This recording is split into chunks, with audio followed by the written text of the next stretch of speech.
Montreal Gardens is set in an elevated bowl perched upon the very threshold of the mountains overlooking Mesopotamia. Deep in the rainforest, at an altitude of 1,560 feet, one finds the gardens cradled in a hollow beneath the majestic peak of Mount Grand Bonhomme. At 3,181 feet, this is the third highest summit in the country after Richmond Peak at 3,523 feet and Soufriere Mountain at 3,864 feet respectively. The gardens are found right at the end of the road, roughly about 45 minutes' drive from Kingstown. The ride itself is worth taking, winding as it does through some of the most fertile valleys and mountains in St. Vincent. Only at 45 minutes' drive from Kingstown, it feels a million miles away. The pace is slower, the air is cooler, and the landscape greener. On leaving the town, follow the signs to Richmond Park and thereafter to Montreal Gardens. On the drive to Montreal, deriving its name from the French, one passes through heavily cultivated land. Too hilly and steep for mechanization, most of the work is carried out by hand in a very artisanal way. In fact, it is not uncommon to see whole families digging and tilling the land with forks and hoes, whilst donkeys are still used as a form of transport in this mountainous hinterland. As one climbs, one notices the air becoming cooler. Theoretically, the temperature drops about 0.3 degrees centigrade for every 100 feet in elevation. Therefore, at 1,600 feet, the mean average temperature is about 22.5 degrees centigrade, whereas on the coast it is in the range of 26.5 degrees centigrade, i.e. 4 to 5 degrees centigrade cooler. Montreal can be classified as lying within what is known as a middle elevation climatic zone, with temperatures ranging from 22 to 25 degrees centigrade on average. Rainfall lies between 2,500 millimeters, 100 inches, to 5,000 millimeters, 200 inches. And during the past 16 years, the minimum recorded temperature was 16 degrees centigrade in January of 2009, with periodic highs of 32 degrees centigrade, whilst the maximum rainfall was 5,713 millimeters, which is 19.5 feet, in 2005. The closer you get, one feels the power of the mountain range that encircle the gardens reverberating. Home to an amazing array of fauna and flora, including the endemic and endangered parrot, it is the third biggest catchment area in the country, and as such deserves to be protected. Before beginning our visit, however, I would like to quote from an article written by Mark Edrick that appeared in the 2004-5 edition of the Grenadine Air Alliance magazine, and I quote, "The Caribbean abounds with mystical sights. The baths at Virgin Gorda, Ram Head on St. John, St. Louis Pitons, El Yunque rainforest in Puerto Rico, and Uxmal on Mexico's Yucatan Peninsula. But of all the places I have visited, there is one I consider the most spiritually uplifting, the most beautiful of any in the Caribbean. It is virtually unknown, yet it beckons to be discovered. It is called Montreal Gardens, and it is here, located on the island of St. Vincent. Welcome, and enjoy the visit." One enters the gardens through a swathe of red and white flowers, composed essentially of wild begonias, red anthuriums, torch and ginger lilies, interspersed with a variegated Chinese goddess bamboo, red costus, and variegated hibiscus. The gardens, which are 7.5 acres in extent, can be divided into 5 distinct areas. The previously mentioned alley, the hidden garden which lies just to the left of the entrance, the formal garden, the coloured garden, the fern garden, and the rainforest and river walk. And in the midst of all this grow 4.5 acres of anthuriums. The soil is a rich volcanic loam with a pH of about 5.6, i.e. on the acid side. Heavy leaching from the high rainfall requires careful soil management and fertilizer application. Mulching with leaves on the ornamental flower borders is practiced to avoid soil erosion. It is always a pleasure to share the garden with visitors, and many friendships have been made over the years with guests from around the world. An adequate parking has been included to accommodate buses, minivans, and cars that find their way to this remote area of St. Vincent. From the parking area, A regal staircase leads the visitor down to a panoramic view stretching right across the fertile lands of the Mariqua Valley and down to the dazzling blue sea. This is where one of the garden's strongest features can be witnessed. The view offered here is probably unsurpassed in the Caribbean, and the richly fertile valley is often referred to as the breadbasket of St. Vincent. Bananas, cocoa, nutmegs, coconuts, and breadfruit grow here along with root crops such as eddos, tanias, and dashins. To the left is the formal garden, the only formal piece of landscaping in the garden which contrasts with the inherent exuberance that is Montreal. But coleus, impatiens, and purple begonias are allowed to naturalize freely. An horizontal frame in the form of a wooden cement pergola draped with ficus completes the landscape. The excavated soil from this garden gave rise to the terraced grass bank, where two good examples of the sealing wax palm, Certostachys renda, are to be found. Turning now on our heels, Grand Bonhomme makes a theatrical backdrop to the estate. This verdant curtain possesses three waterfalls that give rise to the Terviat River, which flows through the bottom of the property and acts as a natural boundary to the crown land and pine forest that lies beyond.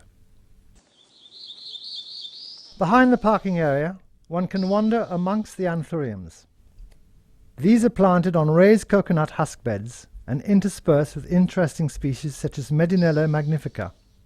Hibiscus abound here, as do dracaenas in its wild form, while Cyathea arborea, the native giant tree fern, gives a vertical accent and provides light shade for the lilies.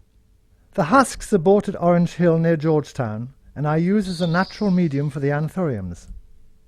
These plants, originating in South America, are epiphytes in their natural habitat. The coconut husks emulate the bark of a tree and enable the aerial roots to spread without becoming waterlogged before entering the soil. These cut flower beds add a unique feature to the gardens by mixing commercial production with aesthetic undertones. And moreover, the sale of the anthuriums, along with heliconias, gingers, and an array of foliage, provide much-needed income that helps finance the upkeep of the gardens. In designing gardens, it is better to choose specific colors rather than mixing too many together, which can become jarring. This is reflected in the entrance with the dominance of red and white. An area known as the colored garden is defined into three distinct color schemes: green, white, and pink, with touches of purple in varying shades. Noble specimens of the variegated ginger, Alpinia viltata, alternate with the round forms of Achyphila hybrids in cream and green. A touch of harmony is added with the bunched branches of Dracæna marginata, while another is composed of red, white, and green with red dragon trees and the purple pennisetum grass. The third part of this garden is designed with yellow, orange, and apricot as the dominant color, with a striking foliage of the yellow and variegated ginger creating shafts of sunlight through the undergrowth. Various forms of coleus add to this effect, and despite the need for constant pruning, are the bones of this garden, as is the ground cover Alternanthera brasiliana that changes color according to its situation in either light or shade. One of the highlights of this area is a path bordered by Japanese hydrangea macrophylla and juxtaposition with the yellow musiander and crotons. Here a well-merited rest is afforded the gazebo, where marvelous views can be had overlooking the giant fern garden, where the color here is dominated by red crotons and the white of gardenias and the star jasmine. Retracing one's steps, the visitor arrives at the lookout, which is in essence the center of the garden.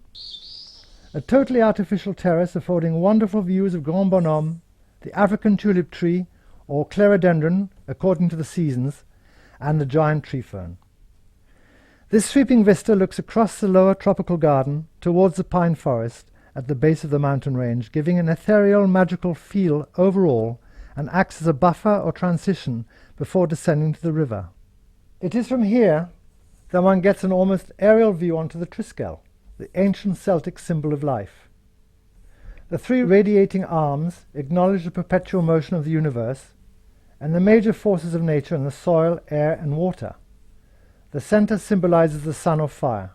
This is where one realizes that Montreal Gardens is not merely a place to visit. It is a location for the senses to come alive and rejuvenate the body and soul. Now, this is not a botanic garden, and as such there are no names on the plants. It is rather an artist's paradise where the painter Gauguin has influenced the choice of colors. It is a balance where the senses play the major role. Man's role here is simply containment, and a subtle biannual cutting back ensures that the plants are kept in check without destroying the overall profusion. Left to their own devices, the garden would quickly disappear beneath a canopy of vines and bush. From here the path starts the walk to the river, and like a magical mystery tour, the hidden beauty of the lower levels are slowly unveiled. Steps and beautifully worked green heart handrails lead one through the dappled sunlight filtering via the rainforest. This area has been designed to appear as though man has never intervened. Peace lilies invade a natural gully, while swathes of marantas, dieffenbachias and calatheas provide texture. Heliconias, torch and ginger lilies abound and thrive in this moist, steamy climate, coexisting happily with the native bush. On the left, clinging to a steep embankment, one finds a plant of the cocoa tree, Theobroma cacoyo, before arriving at a fork. Another flight of steps leads one to a tunnel where a surprise awaits visitors as they discover the river.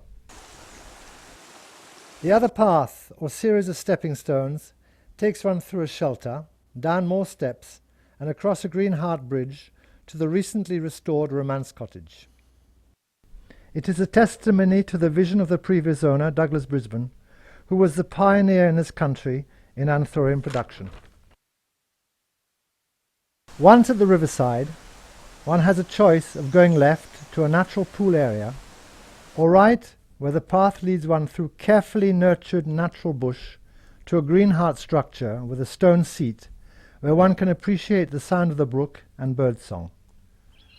One may even get a glimpse of the endangered whistling warbler, or at least hear its magical call.